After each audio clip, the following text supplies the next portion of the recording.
When you look at Buddhism, it's easy to feel like an outsider. You see the beautiful, ancient traditions, the temples in Thailand, the Zen monasteries in Japan, the incense, the specific robes, the chanting. It is all so deeply rooted in Asian culture.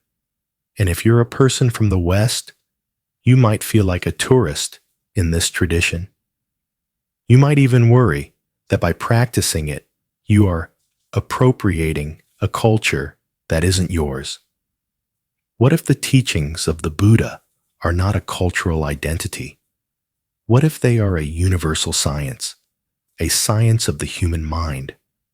Hello, and thank you for joining our conversation here at the Mindful Compass. Today, we're asking a question that so many of us have felt. Do you have to be Asian to be a real Buddhist? It's a deep-seated worry. Can I, a person in North America or Europe, really be a Buddhist? Or am I just a convert, someone playing at a foreign religion? The answer from the Buddha himself is a resounding no. The Buddha's teaching, the Dhamma, was radical precisely because he rejected the idea that our birth, our caste, defined our spiritual potential. His core teaching was about suffering and the end of suffering. This is not an Asian problem. This is a human problem. So how do we separate the universal truth from the cultural container that has so beautifully carried it for 2,600 years? Here is an analogy to make it perfectly clear. The analogy, the universal law of gravity. The law of gravity is a universal, impersonal truth. It was discovered and formally articulated by Isaac Newton, a 17th century Englishman.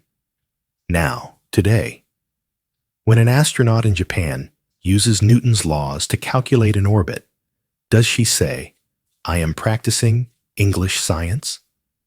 When an engineer in Brazil uses those same laws to build a bridge, does he feel he is appropriating English culture?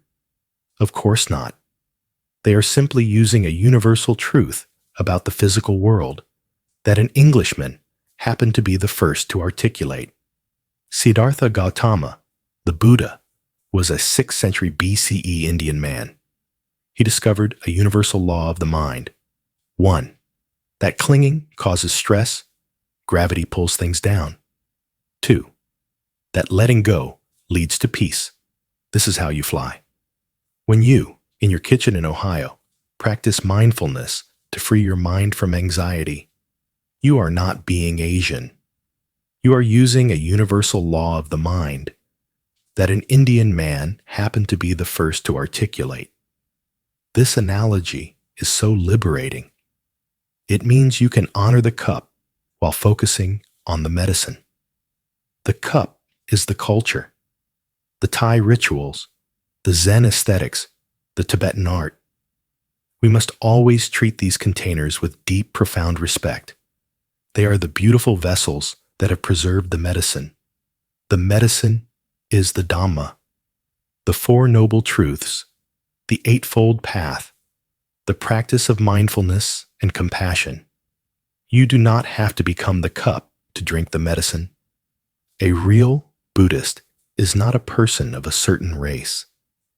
A real Buddhist is any human being who is intentionally and actively practicing to be a little wiser, a little kinder, and a little more awake than they were the day before. It is a practice, not a racial identity. This practice is designed to prove the universality of the Dhamma, using only your own direct experience. I call this the universal observation. 1. I invite you to pause and close your eyes. 2.